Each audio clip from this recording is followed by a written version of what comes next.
given all diligence, added to your faith virtue, and to the virtue knowledge, and to knowledge temperance, to temperance patience, to patience godliness, and to godliness brotherly kindness, and to brotherly kindness charity. But the listener and receiving it is different. See, there is 7 qualifications to make the statue of God. There are 7 church ages that God has brought the church to this qualification, and there's 7 messengers to do it. There are 7, 7, 7. That's right.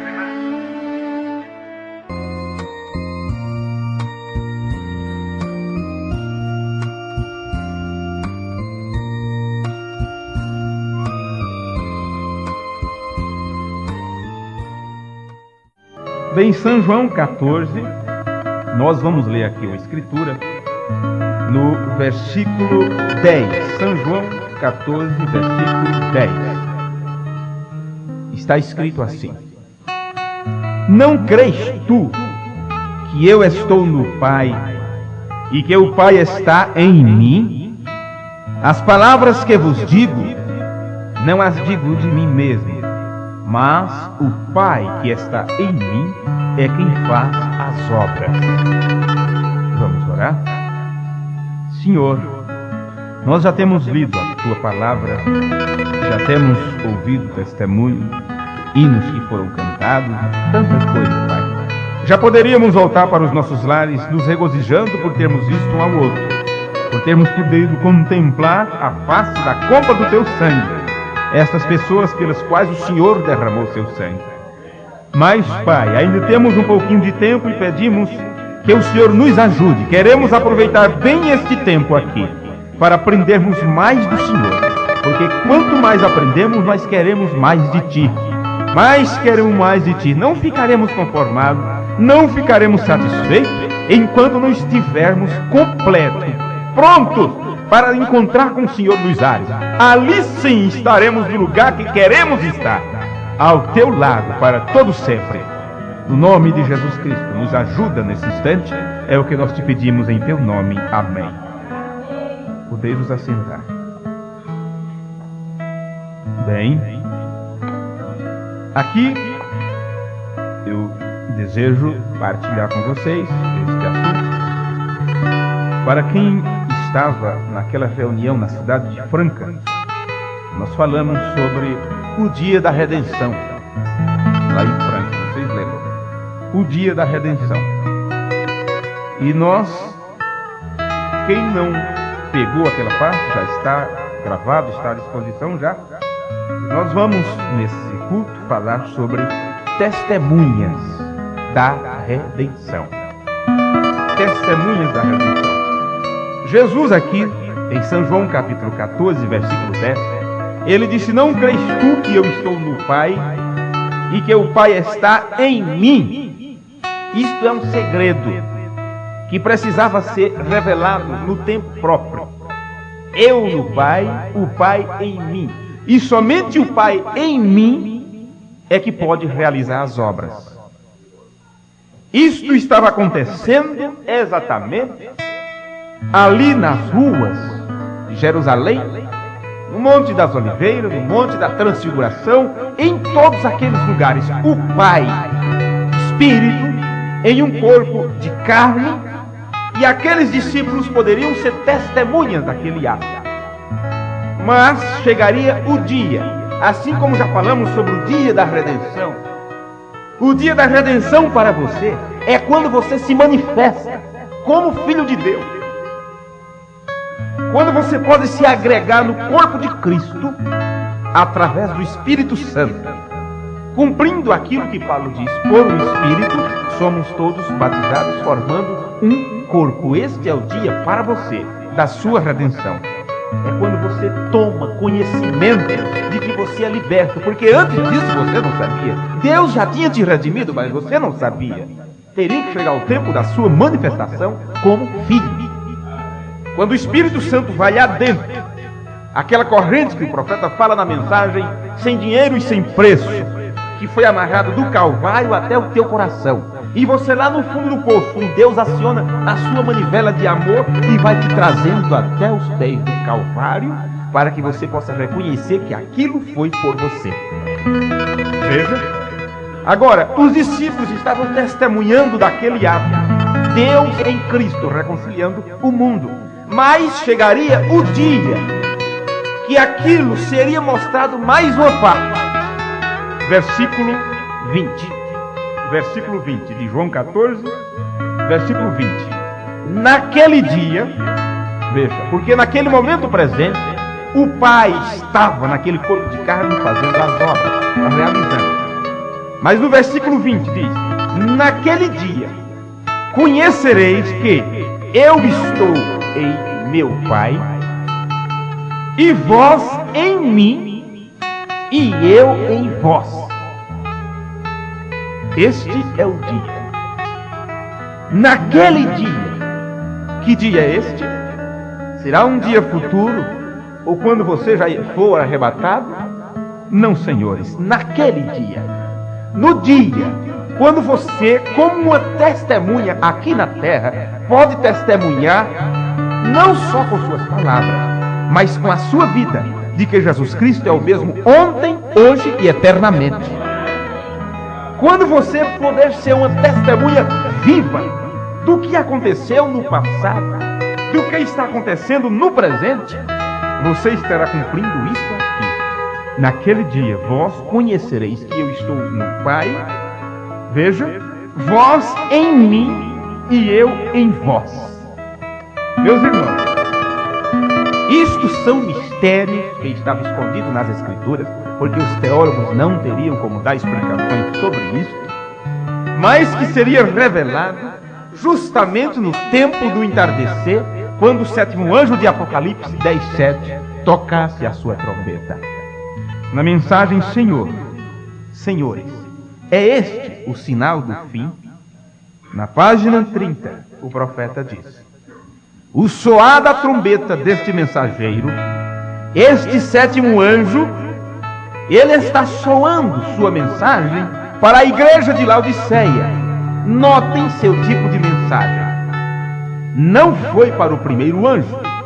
A ele não foi dado esse mistério. O primeiro anjo, vocês sabem, Paulo. Não foi dado. Nem ao segundo, nem ao terceiro, nem ao quarto, nem ao sexto, nem ao quinto, nenhum deles. Somente para o sétimo anjo é que tem esta classe de mensagem. E o que é? Notem bem seu tipo de mensagem. Consumando todos os mistérios de Deus que estão escritos no livro. Que livro é este? Na palavra de Deus. O que é a palavra de Deus? É o próprio Deus. Deus e sua palavra é a mesma coisa, apenas ela aqui está em forma de letras. Mas o Espírito Santo, que colocou a palavra em forma de letras, prometeu vir e vivificá-la no coração de cada pessoa. Por isso que o William Branham também disse que o livro da redenção é a palavra de Deus, é a Bíblia Sagrada. Bem, são mistérios, cabos soltos, que estavam soltos durante as eras e que só seriam juntados nos últimos dias. Notem seu tipo de mensagem. Notem bem o que ele fará, consumando todos os mistérios que estão escritos no livro. O sétimo anjo está concluindo todos os mistérios que foram deixados assim, soltos, sem conclusão, através de todas as organizações e denominações. As organizações e denominações, o que fizeram? Eles giraram e reviraram o livro para lá e para cá, mas os cabos ficaram soltos, eles não encontraram onde encaixar os plugs. Procurei de todos os meios, não consegui soltar o som. Aqui é tão simples para quem sabe. Não é meu setor. Apenas fui lá, botei, levantei e pedi ajuda, mas quem foi ajudar também não sabia. Então o que é que eu fiz? Deixei quieto. Até que alguém que entenda vá lá e aperte o botão certo. Todos os historiadores, durante as eras, eles mexeram com tudo que podiam mexer. Na teologia, nos estudos que eles fizeram, e escreveram livros e mais livros, a respeito da Bíblia, a respeito de Daniel, a respeito do Apocalipse, o que fizeram? Deixar os fios tudo bagunçado. Somente o sétimo anjo tinha autorização de acender a luz. Eles sabem onde é o interruptor. Há um homem aqui que pode acender a luz. Então ele veio e acendeu a luz no tempo final, a luz no tempo do entardecer, cumprindo a profecia do Antigo Testamento. E acontecerá que no tempo da tarde haverá luz. Mas essa luz seria acesa por alguém que sabe onde colocar o cabo na tomada, porque ele é predestinado para aquilo. O sétimo anjo, veja, os reúne e conclui todo o mistério por completo. Veja, sim. Agora, isso é o que diz a Bíblia. Conclui o mistério do livro escrito. Do livro escrito. Revisemos alguns destes mistérios, se vocês desejam. Vem, e vocês vão entender qual tipo de mensagem que ele teria que trazer. Senhores, a este tempo, página 30. Bem, um desses mistérios nós já aprendemos, o principal, o mistério da redenção.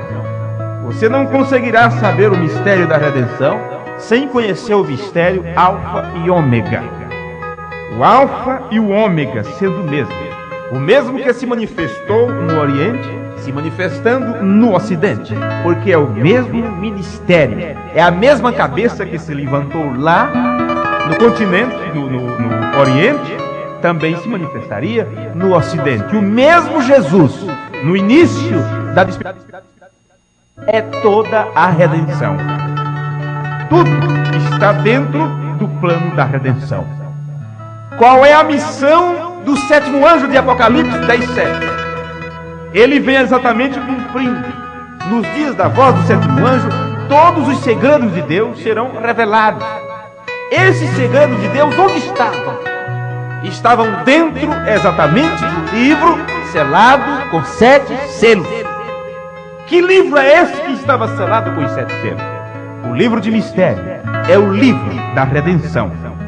Cada selo, todos os selos, cada informação que estava contida em cada um daqueles selos é sobre a redenção. É sobre a redenção. Quando o profeta diz o dia da redenção, ele está se referindo ao dia em que o livro for revelado, fosse revelado. Porque ali é quando você se vê nas Escrituras, é quando você se vê na palavra, é quando você sabe que você está na terra para manifestar Deus aqui na terra. A igreja precisa saber disso. A igreja tem um tipo no espaço. Deus não faz nada na terra sem primeiro mostrar no céu. E ele, para mostrar como é a sua igreja aqui na terra, ele colocou o luzeiro no firmamento, a lua. Ela não tem luz própria, ela reflete a luz do sol. Assim como a luz que você tem, a luz divina que está sobre você, não é sua, é a luz de Deus brilhando em você, para que as pessoas possam ver Deus em você. E dizem os estudiosos que a lua, ela sempre está com a mesma face voltada para o sol. Todo movimento que ela faz de rotação, de translação, ou seja, que movimento seja, que a lua faz em torno do sol, ela sempre tem a mesma face voltada para o sol. Isto quer dizer o quê? Que você não pode dar as costas para a palavra. Cada vez que o homem dá as costas para o que está escrito, cada vez que o homem dá as costas para aquilo que é a unção de Deus para o momento, ele estará caminhando em direção do inferno. Ele estará caminhando para o buraco, porque ele deu as costas para Jesus, deu as costas para o que está escrito. A igreja tem que estar constantemente com sua face voltada para o sol da justiça. Por isso que a Bíblia diz, olhando para Jesus, autor e consumador da nossa fé. Amém. Meus amigos, não é um livro que vai ser lido para mim e para você, este livro da redenção, ou o livro dos mistérios. Não é um livro que vai ser lido para você ou para mim. Estava falando de um acontecimento espiritual sobre a terra. O dia quando os mistérios fossem revelados seria um acontecimento na terra. Porque, de acordo com as Escrituras, o anjo de Apocalipse, capítulo 10, versículo 1, ele viria à terra. Ele se manifestaria aqui, neste espaço, nessa atmosfera, trazendo estas revelações. Só que, quando essas revelações vêm, quando isto vem, o que João viu na visão sobre o futuro, lá naquele tempo era futuro. Para mim isso já é passado. Quando João viu, o livro já estava aberto. E vi descer do céu um anjo forte, tendo um arco-íris sobre sua cabeça, e tal, com o livro aberto. O livro já tinha sido aberto. Os 7 trovões soaram suas vozes. João sabia o que os trovões falaram, mas ele ficou quieto, porque o mistério da redenção não poderia ser declarado naquele tempo. Era só nos dias da voz do 7º anjo. Vem? Sim, o Cordeiro, o único que pode abrir o livro e desatar seus selos, ele o fez. Apocalipse capítulo 10, versículo 1 ao 7. Tem se cumprido cabalmente ao pé da letra. O anjo forte já veio trazendo essas revelações. Houve aquela grande manifestação divina no Monte Pôr do Sol. Aquele rosto de Cristo com a sua cabeleira branca, revestido dos 7 poderosos anjos. E ali estava o 7º anjo para receber as revelações dos mistérios e entregar para a igreja. Isso está dentro da mensagem intervalo. Veja o que está acontecendo agora. O mistério da redenção tem sido entregue para as pessoas. E agora o que é que nós estamos fazendo? Estamos dando cumprimento ao que acontece de Apocalipse, capítulo 10, versículo 8, 9, 10, 11, a seguir, que é profetizar para povos, nações e línguas que Deus tem cumprido sua palavra em nossos dias. Sim, aquilo significa que o processo do ato final da redenção, o que aconteceu na abertura dos 7 selos, isso significa que é o processo do ato final do mistério da redenção, está acontecendo exatamente agora. Este é o dia de você poder ver dentro das Escrituras que Deus em Cristo, Cristo em você. Cristo em você. Paulo, como era um profeta da palavra e tinha vindo no início ali das eras, como primeiro mensageiro, ele abriu um pouquinho disto, foi mostrado para ele pouca coisa, e aquilo ele já entregou para as pessoas. E ele disse que Cristo em vós é a esperança da glória. Ele não pôde dizer tudo, ele foi até o 3º céu, e o que ele viu, ele não teve palavras para dizer. E João viu todos os acontecimentos, e disse, não fale. Tudo isto era para os nossos dias, no tempo do final da 7ª era da igreja. Era para este dia. A salvação que começou ali, no Calvário, com a compra. Eu derramo meu sangue, eu morro por eles. Está consumado.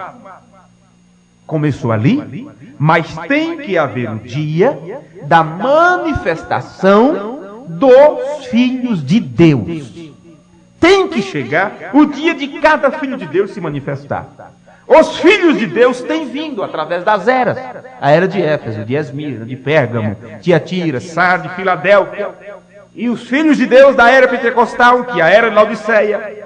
Mas aquilo tudo seria revelado no tempo final. Você diz, que tempo final é esse? Tem tanto tempo que já aconteceu. Você acha que tem quantos minutos que os selos foram abertos? 40 anos? Quantos minutos é isto no tempo de Deus? Isto é pouco tempo. Isto é pouco tempo. Isso foi há pouco instante. Para Deus, eu já vos disse e repito, o passado e o futuro está agora no presente. Deus não está esperando as coisas acontecerem. Para Deus, tudo já está concluído, tudo já está feito. Ele não está olhando o que ele fez no passado e o que ele vai fazer no futuro. Tudo em Deus está acontecendo agora. Nós que estamos dependendo de luz, matéria e tempo, é que contamos passado, presente e futuro. Mas veja que Salomão já nos advertiu dizendo, nada há novo debaixo do sol. O que foi, é. O que vai ser, continua sendo. Vocês já leram isso em Eclesiastes. Vocês já leram isso no Antigo Testamento. Em 1 São João, tem uma escritura lá, que diz que era o que faria os filhos de Deus quando se manifestassem. Diz que quando eles se manifestam, eles são o quê? Perfeito em justiça. Quando João, naquela carta evangelística, apostólica, ele diz estas coisas, que os filhos de Deus, ao se manifestarem, são perfeitos em justiça, nós nos esquecemos de levar isto para o livro de Gênesis, lá para o sacrifício de Abel. Diga-me, como foi que Abel operou a justiça? Como Abel operou a justiça? Foi assim. Abel expressou sua revelação. A revelação que Abel recebeu, ele expressou ela. Porque a revelação que você recebe não é para você guardar, não é para você esconder, não é para enterrar o talento. Se você, na verdade, recebeu a revelação, essa revelação precisa ser expressada. Como foi que Abel, então, operou justiça? Expressou a revelação que Deus lhe deu. Como é que ele expressou? Ofereceu o cordeiro em sacrifício. Foi ali que ele operou em justiça. Como foi que Caim recusou a operar a justiça? Ele não recebeu a revelação. Agora, a palavra revelada, preste bem atenção nisso, a palavra revelada se fez manifesta no Filho de Deus. A palavra revelada nunca vai se manifestar em alguém que não seja predestinado. Pode haver imitações e mais imitações. Mas a palavra original, a palavra falada, que sai da boca, da mente de Deus, ela jamais poderá se manifestar em alguém que não seja filho. A palavra revelada se fez manifesta no Filho de Deus. O que era o Filho de Deus? Eu estou falando lá no Éden. O que era o Filho de Deus? Era a semente eleita que estava em Abel. O que é o Filho de Deus? Hoje, se aqui existem filhos e filhas de Deus, que filhos são estes? Este corpo que eu estou vendo, estes corpos que eu estou vendo envelhecendo, ficando careca, com cabelos brancos, se enrugando? Não, senhores! Carne e sangue não herda o reino de Deus. O Filho de Deus, a semente eleita, esta essência divina, esta parte de Deus que está dentro deste corpo de carne. E foi esta parte, esta semente, pela qual ele sacrificou o cordeiro antes da fundação do mundo. E como esta semente só brota, só nasce se for semente. Como esta semente já fazia parte da árvore original, do Logos, do grande Deus, você estava lá no princípio. E se aquele que não estava lá no princípio como semente, esses não podem jamais testemunhar da obra da redenção, porque não estava lá no início, quando o grande plano de Deus foi arquitetado, antes de haver um mundo, antes de haver o sol, lua, planeta, estrela, seja o que for, antes da criação de Lúcifer. Quando na grande mente de Deus o grande plano foi arquitetado, e você, como parte de Deus, testemunhou de todos os atos deste grande filme que ele desenrolaria aqui na terra. E você, como parte dele, teve que testemunhar quando o cordeiro foi sacrificado antes da fundação do mundo e o nome de cada semente foi escrito em seu livro com o seu próprio sangue. O sangue de Jesus Cristo.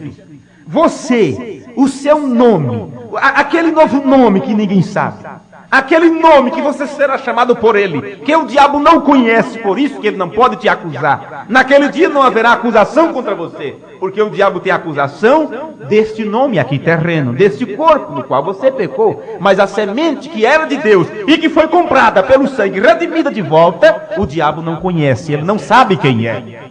Ele não sabe quem é, ele não sabe onde está, ele está à procura. Por isso ele se infiltra em nosso meio, ele mexe em todos os lados. Ele traz discussões, decepções, ele traz queda, ele traz escândalo, ele traz tudo. para ver se derruba a semente eleita. Ele não a conhece, somente Deus sabe onde ela está.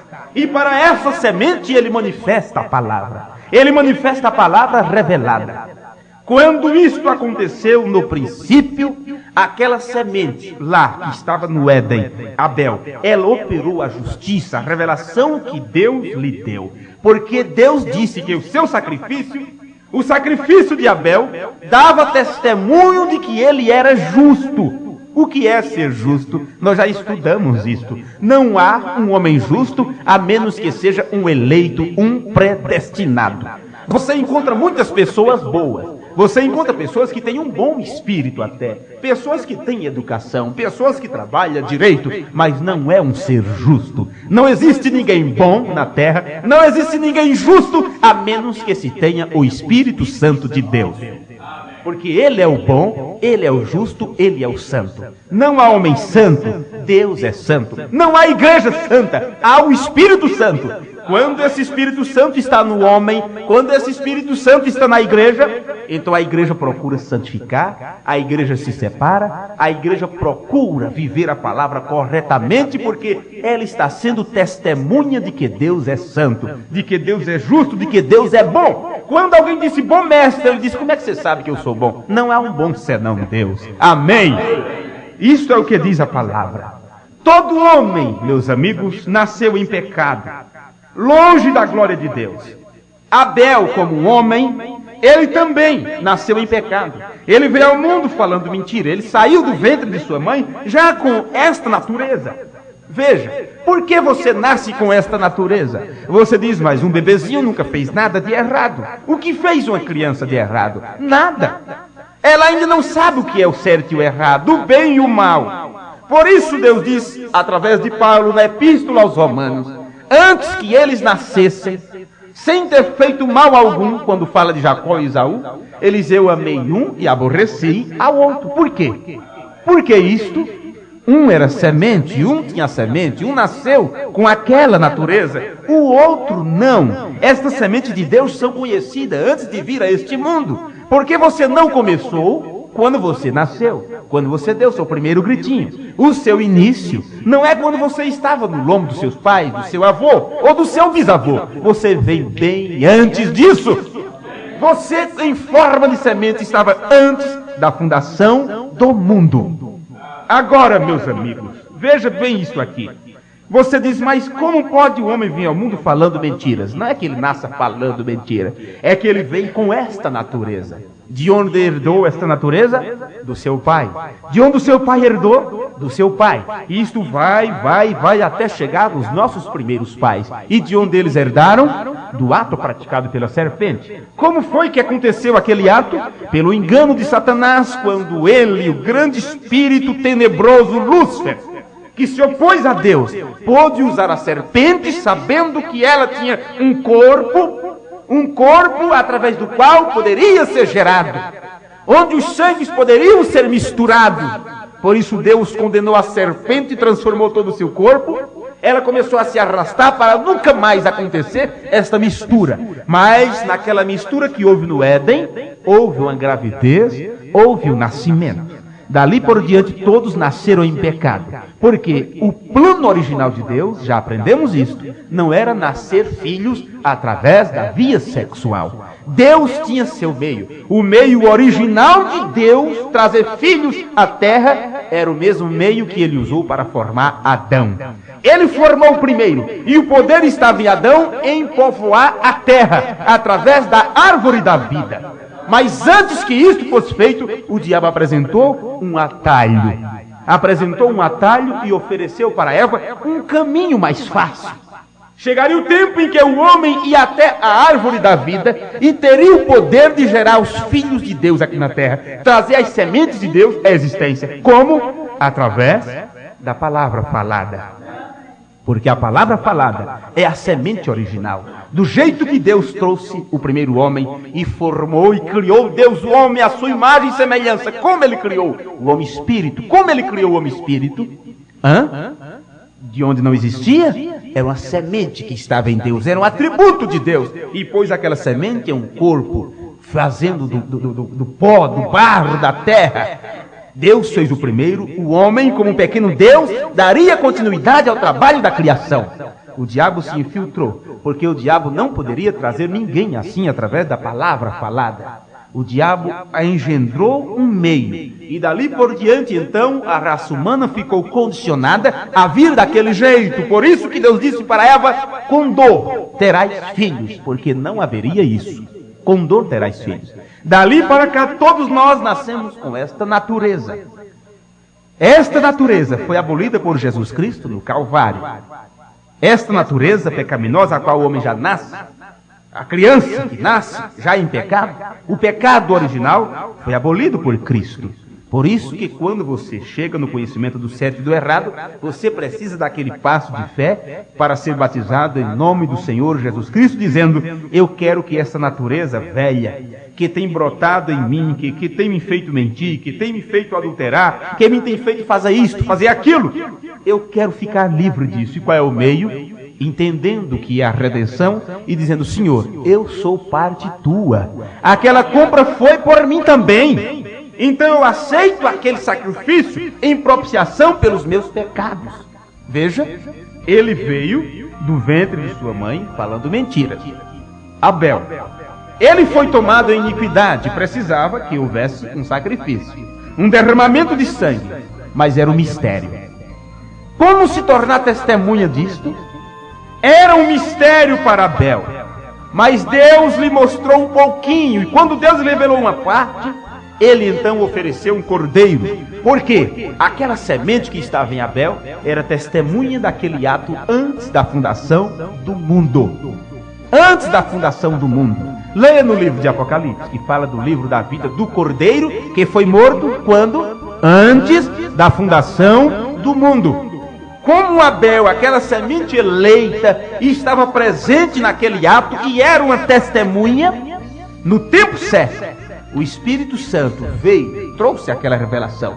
E ele pôde saber por inspiração divina que tinha que haver um sacrifício que falava daquele que foi feito. Veja, aquele que foi feito antes da fundação do mundo, mas que aqui na terra se concretizaria centenas de anos no futuro. 3.000 anos, não sei, 4.000 anos, 2.000 anos pela frente, quando João Batista dissesse: aí está o Cordeiro de Deus. Aí está o Cordeiro de Deus que tira o pecado do mundo. Abel, como semente eleita, estava falando do início, ou antes do início, e estava falando do que ia acontecer aqui na terra. Por isso ele teve que oferecer um cordeiro. Todas estas coisas ficaram como mistério. O próprio Cristo, quando ele esteve na terra, ele não revelou isso. Ele deixou isto que era. Ele tinha muitas coisas para falar para os seus discípulos. E ele chegou a dizer assim: eu teria muitas coisas para vos falar, mas vocês não suportariam ouvir agora. Então por isso que em cada época ele enviou um profeta. Por isso que em cada era ele enviou um mensageiro, para trazer um pouco das coisas que ele tinha estabelecido antes de tudo. E deixou o ponto final, a conclusão de tudo, para os dias da voz do sétimo anjo. Veja o quanto que você é privilegiado, porque você vive exatamente nesses dias, nos dias da abertura de todo o plano da redenção para a igreja. Quando Paulo veio, ele abriu um pouco estes mistérios. E aquele mistério, aquele segredo que foi aberto diante dos filhos de Deus, cada vez que o mistério é aberto, causa um efeito em nossas vidas. O incrédulo diz: isso é bobagem. Você diz: meu Deus, era isso que eu estava esperando, isso encaixa com a minha vida. Quando aquele evangelho desceu nos corações dos eleitos de Deus, aquilo trouxe a presença de Deus para eles. Eles puderam se sentir na presença de Deus. Mas uma coisa maior que esta ainda teria que acontecer. O problema, o ponto X, não é apenas trazer a presença de Deus. É trazer a presença de Deus tão viva, tão eficaz, que Deus, ele começa a viver através de sua vida e você se torna a presença de Deus. Deus em Cristo, Cristo na igreja. Isto é um mistério tão tremendo Que o profeta disse: quando a igreja souber o que ela é, virá o arrebatamento. Pegue todas as mensagens, exprima elas, vai sair Cristo. Não adianta formarmos ideias, conjecturas, pensamentos próprios, interpretação de todo lado, querer ser mais sabido do que um, do que outro. Tenho mais isto, tenho mais mensagem, tenho mais aquilo outro. Se tornou uma disputa. Tenho mais fita, tenho mais mensagem do que fulano. Tudo isso tem que acabar. Antes, no início, quando se chegou esta mensagem para nós, quando não se entendia direito, foi colocado os homens lá em cima, em pedestal. Quem tinha uma mensagem na mão, quem lia uma mensagem para o povo, era quase adorado. Se tinha tanta consideração pelo homem que parecia que estava ali diante do próprio profeta de Deus, ou diante do próprio Senhor Jesus Cristo. Isto passou. Endeusaram tanto o homem, endeusaram tantos ministros, que o povo ficava: oh, é pastor fulano, pastor ciclano, é ministro fulano de tal. Quase não se falava mais do mensageiro. Não se dizia mais: isso está em tal mensagem. Não se falava mais: isso está em tal capítulo. Se dizia assim: o pastor fulano pregou isso e aquilo. O pastor ciclano disse isso e aquilo outro. A coisa ficou em torno dos homens. Se esqueceram que o sétimo anjo é quem tem a palavra final. Se esqueceram que esta mensagem não é uma nova revelação. O povo precisava saber que a mensagem que Deus enviou não é uma nova doutrina, não é uma nova revelação, não é algo à parte da Bíblia. Esta mensagem tem vindo exatamente para nos trazer de volta para a Bíblia, de volta para a palavra. Não é uma coisa à parte. O profeta nunca disse que a sua mensagem era o absoluto. Ele pregou a mensagem ou absoluto, dizendo: o absoluto é Deus, e Deus está em sua palavra. Disse: a mensagem que ele tem trazido é para trazer à igreja de volta aquilo que está escrito. Está escrito, está escrito. Este é o mistério. Sim, meus amigos, quando isto acontece, quando isto traz, quando a revelação do mistério vem e traz a presença de Deus para o homem então se põe na presença de Deus, absorve sua presença, leia a mensagem em sua presença. E daí a pouco você já não mais está tão boquiaberto com a presença de Deus. Você agora absorve a presença de Deus e passa a ser o Deus presente. O profeta disse: o homem, Deus é o Deus do céu. Ele fez o homem para ser o Deus da terra. Você tem que ser Deus na terra. Por isso ele disse: Deus na terra não tem outras mãos, a não ser as minhas e as tuas. Deus não tem outros pés, a não ser os meus e os teus. O que é isso? Deus precisa, Deus tem que viver em e através da sua igreja. Caso contrário, a etapa final deste plano da redenção fica sem conclusão. Porque os últimos que serão os primeiros. Caso contrário, estas coisas não acontecerão, não fechará o círculo, o mistério alfa e ômega não terá cumprimento, por isso que o céu é incompleto, é imperfeito sem você. Sem a última semente eleita, o céu está incompleto, porque todos que saíram de Deus terão que voltar para Deus. E enquanto estiverem aqui na terra, terão que ser testemunhas deste mistério da redenção. Aí se cumpre as palavras de Jesus. Deus vivendo em você. O Espírito Santo na igreja. Cumpre as palavras de Jesus. Neste dia, vocês saberão que eu estou no Pai, o Pai em mim e eu em vós. Isto seria durante as eras. Cada era da igreja, que Deus enviou a mensagem da hora para cada momento, o grupo eleito que ficou com a revelação do dia, eles cumpriram isto. Naquele dia conhecerão que estou em meu Pai, eu em vós e vós em mim. Cada grupo eleito passaram por este processo. Eu estou em meu Pai. E o batismo na água revela isso. Mostra que Deus era Cristo. O batismo na água mostra que o Espírito Santo era Cristo. O batismo na água, quando você vai à água batismal e recebe este nome, a invocação do nome do Senhor Jesus Cristo em sua vida, você crê, você pode confiar que a coluna de fogo era Cristo. No deserto, aquela coluna de fogo que guiou Israel, quem era? Era Cristo.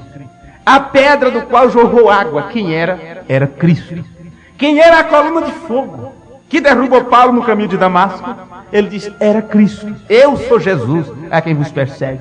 A mesma coluna de fogo que veio sobre a cabeça de William Branham, confirmando o ministério de Filho do Homem aqui na terra. O que era? Era Cristo.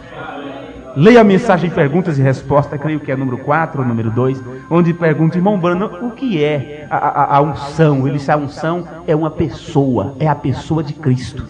É o Espírito Santo. A unção é isso. Sim, meus irmãos, aquela revelação, essa revelação veio através das eras da igreja. Mas o irmão Branham disse que no tempo do entardecer, sobre a voz de Malaquias 4, se cumpriria todos os mistérios, toda a revelação. E eu pergunto, que tipo de revelação se cumpriria nesses últimos dias? A revelação de que Ele, Deus em Cristo, Cristo em Deus, Cristo em mim. Quando isto acontece, Cristo em você, este é o dia da plenitude, da revelação ou da manifestação dos filhos de Deus. Por isso o sétimo anjo trouxe as mensagens adoção. A adoção. Confronto de Efésios com Josué, mostrando que o que aconteceu, o livro de Efésios é o livro da adoção. Foi o que aconteceu com Josué, colocando cada tribo de Israel em sua posição na terra da promessa. Assim é o livro de Efésios. Traz a igreja para a sua posição no corpo de Cristo, na palavra. Ali está a terra da promessa. Ali está o que é o Espírito Santo. Cristo vivendo através de você. Por isso que é na epístola aos Efésios, que está ali toda a armadura de Deus, que nos diz que na luta não é contra a carne e o sangue, mas sim contra os principados, príncipes das trevas, os espíritos, as hostes espirituais da maldade. E aonde elas agem, aonde elas interagem, elas vêm até o lugar celestial. Os espíritos errados, eles vêm para a igreja porque está tentando derrubar você, está tentando confundir você, assim como confundiu aquela hoste de anjos que seguiu a Lúcifer lá no céu, quando houve a grande rebelião. É no livro de Efésios que está ali o quinto, ou os 5 ministérios, que traria perfeição para a noiva de Cristo. Porque esses ministérios trariam Deus para a igreja, mostrando para a igreja o comportamento, como ela deve agir, como ela deve se comportar para ser testemunhas de Cristo no livro de Efésios. E o profeta pegou tudo isso dentro das mensagens adoção e pregou sobre a manifestação dos filhos de Deus.